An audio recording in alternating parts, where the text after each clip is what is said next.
Partie 3, application du premier principe au gaz parfait. Alors on rappelle simplement que dans le cas du gaz parfait, l'énergie interne et l'enthalpie ne dépendent que de la température, c'est ce qu'on appelle parfois les lois de Joule, et que l'énergie interne et l'enthalpie sont proportionnelles à la température, c'est-à-dire que U égale la capacité thermique du gaz parfait à volume constant fois la température, et H égale Cp fois T. Et on connaît les expressions de Cp et Cv, donc c'est Nr sur gamma-1 et gamma Nr sur gamma-1. Alors on va reprendre en fait pas mal de transformations très simples pour voir ce que ça donne. Première étape, première transformation, on va considérer que le gaz subit une transformation isotherme et quasi-statique. Les deux mots sont importants. On part d'un état initial pour finir un état final. Pour un état initial, on a une pression PI, volume VI, température TI, et pression PF, volume VF, température TF pour l'état final. Si la transformation est isotherme, ça veut dire qu'en réalité, à tout instant, la température est la même. Ça veut donc dire que la température initiale vaut la température finale, vaut T, à tout instant. Si la transformation est quasi-statique, et là le mot est très important, ça veut dire qu'à tout instant, on est capable de définir un équilibre. Si on est capable de définir un état d'équilibre, dans ce cas-là, ça veut donc dire qu'on peut appliquer la loi des gaz parfaits à tout instant. Je vous rappelle que la loi des gaz parfaits est une loi qui n'est valable que lorsque le gaz est à l'équilibre statistique, à l'équilibre macroscopique. Auquel cas, eh bien, ça veut dire qu'à tout instant, on a le droit d'écrire que PV vaut la même valeur à l'état initial, la même valeur à l'état final, et vaut NRT. Dans ce cas-là, si on s'amuse à calculer eh bien, le travail entre l'état initial et l'état final, donc le travail des forces pressantes, on tombe très vite sur moins NRT fois le logarithme entre le volume final et le volume initial. Eh bien, comme la transformation concerne un gaz pour lequel l'énergie interne est proportionnelle à la température, eh bien forcément, la variation d'énergie interne, dans le cas d'une transformation isotherme pour un gaz parfait, est forcément nulle. L'application du premier principe nous donne donc que, globalement, Q plus W égale à 0. Si on étudie le cas simple d'une détente, ça veut dire que le volume final est supérieur au volume initial, auquel cas, on sait que dans le cas d'une détente, eh bien, le travail des forces pressantes eh bien, est négatif, puisque le gaz, c'est lui qui va donner de l'énergie en poussant, par exemple, le piston, et auquel cas, le transfert thermique est positif. Ça veut donc dire, alors, l'interprétation n'est pas si évidente que ça, et il faudra y réfléchir, c'est que pour qu'un gaz qui se détend garde sa température, en fait, vous devez lui fournir de l'énergie par un transfert thermique. Alors, je reviendrai dessus dans quelques instants. On peut représenter cette transformation dans un diagramme de Clapeyron, et on dit simplement que si P, eh bien, si le gaz suit une transformation isotherme, eh bien, ça veut dire qu'à tout instant, on est capable d'écrire que PV égale NRT, autrement dit que P égale NRT sur V, et comme la température est constante, ça veut dire qu'on trace grosso modo la fonction qui à x associe 1 sur x. Donc c'est 1 sur V ici. Et là, c'est ce qu'on appelle une courbe isotherme ici. Donc voilà la détente isotherme. Deuxième cas, transformation adiabatique et quasi-statique. Alors on va revenir maintenant sur le mot adiabatique. Je vous rappelle que adiabatique, ça veut dire pas de transfert thermique. On part d'abord le cas d'une transformation élémentaire, infiniment petite. Donc ça veut dire qu'on part d'un état initial et on arrive dans un état qui est assez proche. On va supposer que cette transformation est en plus quasi-statique, c'est-à-dire que tous les instants intermédiaires sont des états d'équilibre. Comme la transformation est adiabatique, ça veut dire que Q est égal à 0. Et donc, on peut d'abord calculer le travail. Et justement, comme la transformation est quasi-statique, ça veut dire qu'à chaque instant, la pression interne vaut la pression externe. Auquel cas, le travail ΔW, qui vaut généralement moins P extérieur dV, vient maintenant aussi moins P dV.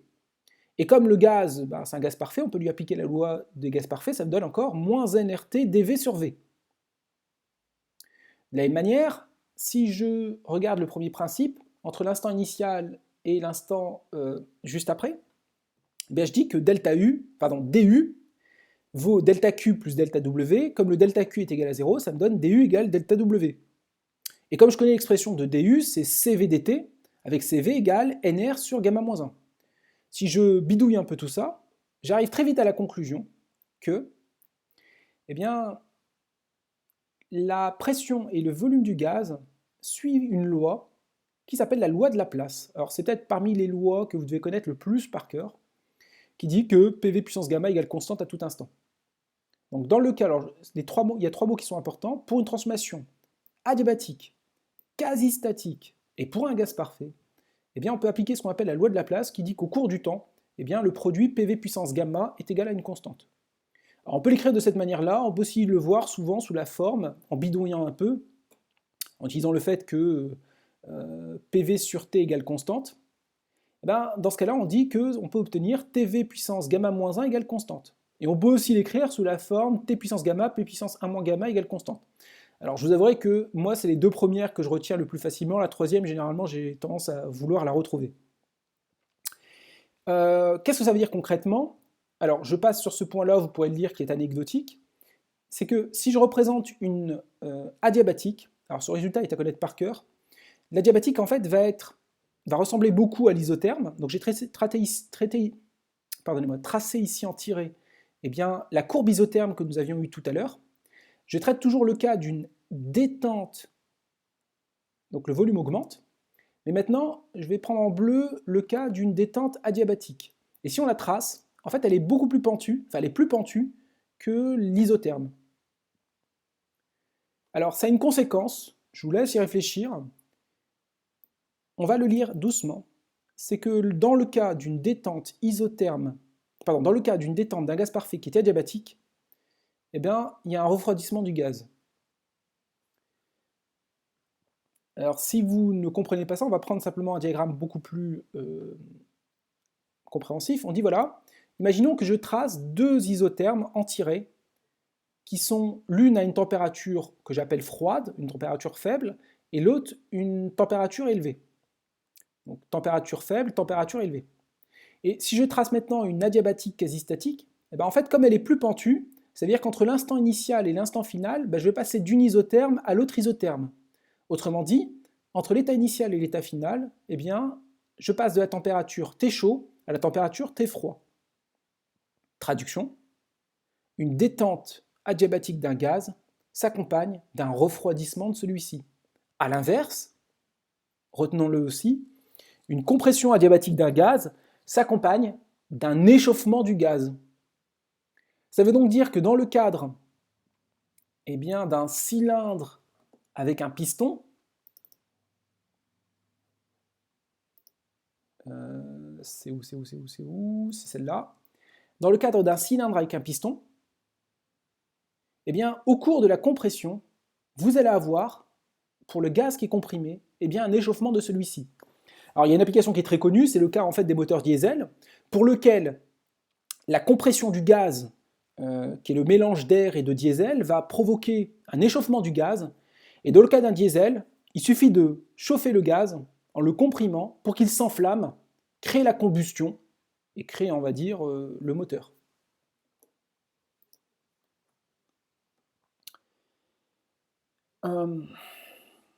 Cycle de Carnot. Alors c'est un exercice sur lequel je vais vous laisser passer du temps. On reviendra dessus sur le chapitre des machines thermiques. On va simplement étudier un cycle et sur lequel on va faire un bilan.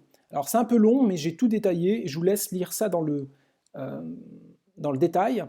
On obtient un résultat sur lequel on va revenir, qui est la question en fait du rendement d'un cycle de Carnot. Je vous laisse lire les détails, j'ai assez détaillé les choses. Rendement de 30%. De la même manière, je vais vous laisser réfléchir à un exemple emblématique, qui est l'étude de la détente de Joule-Gay-Lussac, qui est la détente d'un gaz dans le vide, fermé par un robinet. Donc globalement, en fait, on a deux enceintes, l'une comportant un gaz, l'autre étant vide. On ouvre le robinet, et en fait, on peut démontrer que cette détente, en fait, elle se fait avec globalement une conservation de l'énergie du gaz. Alors, c'est pas si évident que ça, il faut vraiment étudier les choses, et je vous laisse lire eh bien, l'ensemble des points. Maintenant, quelques petits concepts, parce que nous avons fait pas mal de choses. Je vous laisse relire vraiment en détail les choses. C'est l'un des chapitres les plus fondamentaux de la prépa. Je vous laisse aussi relire les questions de cours et on va revenir sur pas mal d'exercices juste après. Je pense avoir tout dit, je vérifie, oui.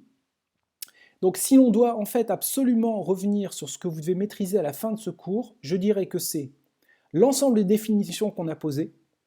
Donc Vous devez connaître par cœur la notion de transformation quasi-statique, transformation adiabatique. Ces définitions doivent être vraiment connues par cœur et vous ne devez même pas hésiter dessus. De même sur grandeur intensive, grandeur extensive. Vous devez maîtriser par cœur, bien sûr, la question des notations et bien comprendre l'histoire des petits d et des deltas. Maintenant, ça doit être parfaitement compris. Ensuite, bien sûr, la formulation du premier principe, qui est sous la forme, alors j'essaie de retrouver ça rapidement, pardonnez-moi, donc sous cette forme-là, du égale delta W plus delta Q, où est-ce que c'est c'est cette formulation-là. Donc ça, c'est une transformation finie. Sur une transformation aussi infinitésimale, du égale delta W plus delta Q, alors je n'arrive pas à retrouver, oui c'est ça. À connaître par cœur aussi la question de la formulation du travail des forces pressantes. Alors une erreur classique, c'est de confondre moins P extérieur et P. N'oubliez jamais le moins.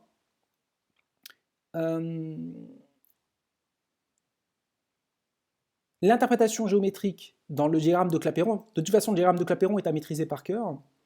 Et puis la question des capacités thermiques, dont on doit connaître la définition, l'interprétation physique, et puis la valeur dans le cas classique du gaz parfait, c'est-à-dire à la fois ces relations-ci avec la valeur de gamma. Voilà. Je vous laisse repasser du temps sur ce chapitre. C'est l'un des chapitres les plus importants. Essayez de le faire proprement. Je vous remercie.